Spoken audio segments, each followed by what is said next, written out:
Level 1. Level 1 is no boxing at all, and Ben Askren is the perfect I example. remember Ben Ben Askren. Askren is one of the most respected Yo, I hope fighters he's in doing better. MMA history. Two-time NCAA Division I wrestler. Yeah, I'm paused. I hope he's doing better, man. Last time I seen was a couple of months ago. Online. Last time I seen him online was a couple of months ago. He was actually in the hospital, looking pretty bad. I forget what he had, but I definitely hope he's doing better. I think his fighting career is definitely over, but I hope he's definitely doing better, man. Wrestling champion, Olympic team member, undefeated across Bellator, and one championship. The man is a legend on the mat, but his boxing was genuinely some of the worst the sport has ever seen at the highest level. His hands were slow, his punches had no snap, and his technique looked like a guy throwing punches for the very first time. Man, he stood completely upright. If you judge Ben Askren off of just no guard, no understanding of range, just his hands, he got knocked out by know Jorge shit Masvidal with a fighting. flying knee 5 seconds into their fight. 5 seconds, the fastest knockout in UFC history. Against Demian Maia, another grappler, Maya Askren's striking was so bad that even Maia was outlanding him on the feet. And against Robbie Lawler, Askren nearly got his head taken off in the first exchange before scrambling to a bulldog choke. Every time Askren had to stand and trade, it was uncomfortable to watch. Not because of the violence, but because of how fundamentally awful his technique was. Wide looping punches with no setup, no jab, no footwork, nothing. The thing is, Askren knew his boxing was terrible. He openly admitted it. He didn't care. His entire career was built on dragging people to the ground where he was one of the best in the world. But when the that's the thing. Like, with a lot of these fighters, they obviously excel in one aspect of the MMA game. Whether it be wrestling, whether it be striking, submissions, things like that. They excel in a lot of them aspects of the game, and I think wrestling is definitely taking over MMA in the past couple of years. But Ben Askren is the perfect example of that. Can you really be great at this one thing and be not as great or not even good really in this other thing, and like, does that really affect your career? I think it really depends on the type of fighter, but he had absolutely Ben Askren nothing. is the That's level perfect 1. example. You can't for that. box. You know you can't box. And everybody watching knows it too. Level 2. Level 2 is functional boxing, and Khamzat Chimaev is the perfect example. Khamzat is primarily a wrestler and grappler who has some of the most explosive takedowns in the UFC. But unlike level 1 fighters, he actually has hands that can hurt people. He knocked out Gerald Meerschaert in 17 seconds with a single right hand. I mean, power is good, people but you on the definitely feet. gotta have, He has legitimate power, and he's behind not it. afraid to stand and trade. But here's the thing. Khamzat's Most of boxing the time, isn't most of the technical. time. It's raw. His footwork is flat, his combinations are limited, and when he throws punches, his defensive positioning breaks down completely. He loads up on every shot, he doesn't set things up with a jab, and his head stays right on the center line where it can get cracked. Against Gilbert Burns, Khamzat got into a firefight and took shots he should never have taken because his boxing defense is basic. He survived through toughness and power, not through technique. Against Robert Whittaker, he chose to grapple rather than stand because he knows his boxing can't carry him against elite strikers. That's the key to level 2. The boxing is functional. It gets him by. It can finish fights when it lands clean, but it's clearly unpolished, and he's saved by the fact that his grappling is so dangerous that opponents have to respect the takedown, which opens up his hands. Without the wrestling threat, Khamzat's boxing alone wouldn't get him past the top 10. That's level 2. Functional, dangerous, but clearly saved by everything else around it. Level 3. Level 3 is decent boxing, and Khabib Nurmagomedov is the perfect Khabib was example. actually a pretty now good before boxer. anyone says Khabib doesn't belong on a boxing list, I remember I think this was after. No, this was a couple of years ago. This is probably like 3-4 years ago. Khabib was in talk. Was in talk with Mayweather, fighting Mayweather in the boxing ring. I remember that was a huge thing at the time, and give credit to Khabib. He's actually not that bad of a, like, his technique isn't the best, obviously, but he's not that bad of a boxer MMA wise. His timing is pretty good. I remember that right hand that he cracked McGregor with. His timing is great. So He's a out. pretty good. Khabib's boxing was boxer. better than people give him credit for, but it was never what carried him. His fight IQ is what made his striking work. Khabib understood how to use his jab to close distance for takedowns. He understood how to throw overhands that forced opponents to shell up, which set up his clinch entries. He had a surprisingly sharp 1-2 that he used to back people onto the fence before shooting. Against Conor McGregor, one of the best strikers in UFC history, Khabib actually dropped him with an overhand right in the second round. That's not something a guy with no boxing ability does. Against Dustin Poirier, Khabib was comfortable enough on the feet to trade in the pocket before securing the takedown. But here's why Khabib is level 3 and not higher. His boxing technique was subpar by pure boxing standards. His stance was wide for wrestling, which limited his punching mobility. His head movement was minimal. His combinations rarely went past 2 I don't want to keep pausing, but when you compare, actual regular boxers to the striking and MMA, it's a lot of similarities obviously to that. But obviously in MMA they don't have time to, go through all the rankings in boxing and focus mainly on boxing, because boxing isn't, the main thing in MMA. There is no main, what do you call it, art in MMA. There's no, it's hard to explain, because you can clearly just win by wrestling, by being a wrestler most of the time. But I feel like if your opponent is decent at wrestling and great at boxing, I feel like the wrestler would definitely beat the boxer most of the time, in MMA.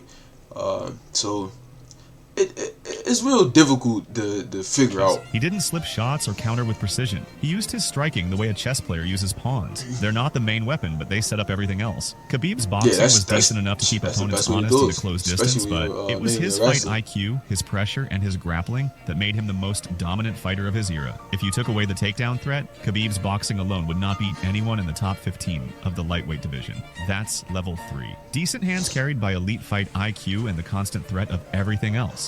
Level 4. Level 4 is good boxing, and Israel Adesanya is the perfect example. Now Adesanya is primarily known as a kickboxer with over 80 professional kickboxing fights before entering the UFC. But his hands he was an actual boxer too. His jab is one of the best in UFC history. It's a long snapping piston that he uses to measure distance, set up power shots, and keep opponents at the end of his range where he can see everything coming. He throws it to the head, to the body, and uses it as a feint to create angles for his straight right. Against Robert Whittaker at UFC 243, Adesanya knocked him out with a counter right hand that was timed so perfectly, it landed before Whittaker's own punch could reach him. Against Paulo Costa, I remember picking Costa apart with jabs and was counters while barely top getting of the touched. world. His head movement in the pocket is subtle but effective. Small, precise He's a great fighter. adjustments Still a great cause fighter. punches to miss by I think he just centimeters. recently But here's lost what his makes last fight. Adesanya level 4 instead of higher. He's a good boxer, great but fighter, he's an though. exceptional kickboxer. His real genius is how he uses kicks to shut down boxers. The leg kicks, the calf kicks, the question mark kick, those are the weapons that separate Adesanya from pure boxers. When he fought Alex Pereira, the striking exchanges were primarily kickboxing based, not boxing based. Adesanya's hands are a major part of his game, but they work best when combined with his kicking arsenal. Strip away the kicks and his boxing alone, while very good, isn't on the same level as the guys above him on this list. That's level 4. You need a good boxer who becomes a great striker because of everything he adds around his hands. Level 5. Level 5 is great boxing, and Cody Garbrandt is the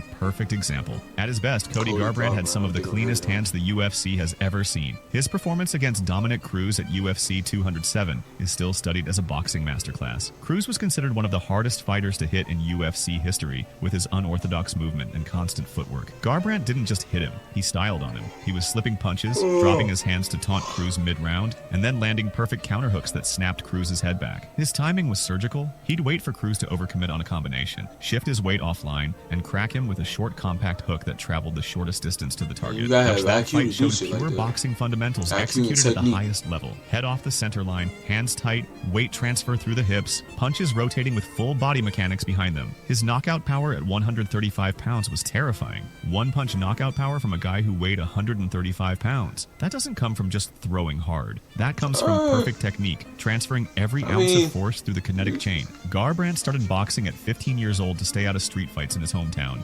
And you could see that foundation in everything he threw. The angles, the timing, the snap on his that's hooks. the It was all age I built on started. I years started of boxing pure at 15. boxing training. But here's why Garbrandt It was, is level 5 and not higher. He couldn't always maintain it. After the Cruz fight, he got into wars with TJ Dillashaw where he abandoned his boxing I fundamentals like and started TJ brawling. Dillashaw. He got knocked out because he traded in the pocket without the discipline that made the Cruz performance so special. When Garbrandt was disciplined, his boxing was as good as anything the UFC has ever seen. But the consistency wasn't there. That's level 5. Great boxing that flashes brilliance but doesn't always show up when it matters most. Level 6. Level 6 is insanely good boxing, and Max Holloway is the perfect example. Max Holloway holds the UFC record for Max most Holloway is significant the strikes guy. landed in history He's with the guy over that got me in the UFC, 3,655. No other fighter is within 1,000 of that number. In the MMA, He holds the record for well, most total I strikes. want to say MMA. He won. I used to watch. Like I remember when UFC used to kind of come on or ESPN, and ESPN used to be on my TV. Like just it used to be on. Like nobody would really watch it. I mean, was really watching it. It used to just be on the background. And I remember I used to watch. Like Chuck Liddell used to come on TV. Chuck Liddell is one of my favorite fighters to watch. He used to come on TV. I used to watch him. And then years later, I got into boxing, and then MMA. When MMA, UFC was still kind of still used at the time. Conor McGregor, stuff like that. I would watch. I never watched the full Conor McGregor fight or nothing like that. But when I seen Max Holloway box fight, I forget the guy's name, but the fight after that, when he did, I think this was during COVID, when he did the little the vowel thing, the head movement. I forget who he was fighting, but that's what really got me interested into UFC. It was like, damn, this is really similar to boxing. Very entertaining. So. Yeah. He holds the record for the longest winning streak in featherweight history at 13 consecutive victories, and he did almost all of this with his hands. What makes Holloway level 6 isn't just volume. It's volume combined with accuracy, timing, fight IQ, and the ability to do it for 25 straight minutes without slowing down. Most high-volume fighters are sloppy. They throw a lot and hope something lands. Holloway throws a lot and almost everything lands because every punch is set up by the one before it. His boxing operates on a different rhythm than anyone else in the UFC. He starts fights slow, measuring distance with his jab, reading patterns, downloading information about how his opponent reacts. By the third round, he knows exactly what you're going to throw before you throw it. And then the volume starts, and it never stops. Against Calvin Kattar, Holloway landed 445 significant strikes in 5 rounds. 445. That's not a typo. He threw 744 total strikes. That's crazy. Kattar is a legitimate boxer, a tough, durable fighter, and Holloway turned him into a heavy bag for 25 minutes. He was calling his shots, pointing at where he was going to hit Kattar, and then hitting him there. The BMF knockout of Justin Gaethje in the final second of the fight is pure boxing at an elite level. Holloway was down on the scorecards. He needed a finish, and with 5 seconds left, he walked Gaethje into the pocket and cracked him with a short right hand that folded one of the toughest fighters in UFC history. His cardio is what makes all of this possible.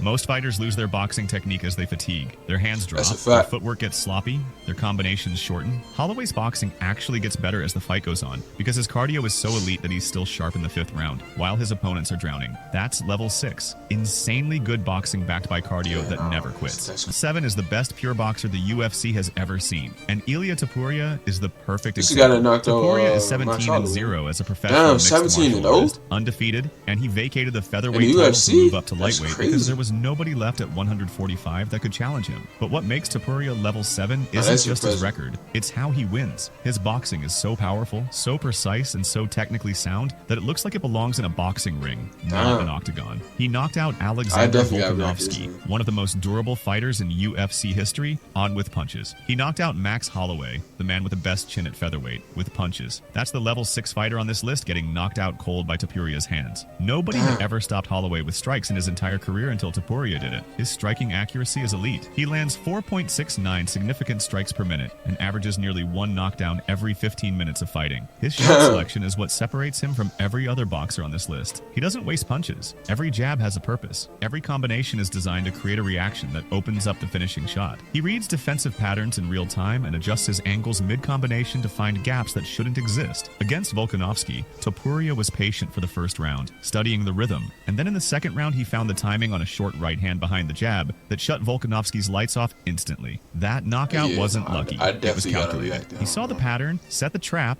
and executed it perfectly. Against Holloway, he did the same thing. He weathered the early volume, stayed disciplined in his shot selection, and then when the opening appeared in the third round, he threw a combination with so much precision that the greatest volume striker in UFC history couldn't see it coming. Topuria has already said he wants to transition to professional boxing later in his career, and that tells you everything about how much confidence he has in his hands. He genuinely believes he can compete with professional boxers at the highest level, and honestly, watching his technique, his power, and his fight IQ, it wouldn't be surprising if he did exactly that. His boxing style is marked by fluid combinations, remarkable power for his size, and a level of precision that the UFC has never seen before. That's level 7. So powerful, so precise, so smart that even the best boxers in UFC history couldn't handle his hands. Ilia Topuria might be the greatest pure boxer the UFC has ever produced, and his story isn't even close to finished.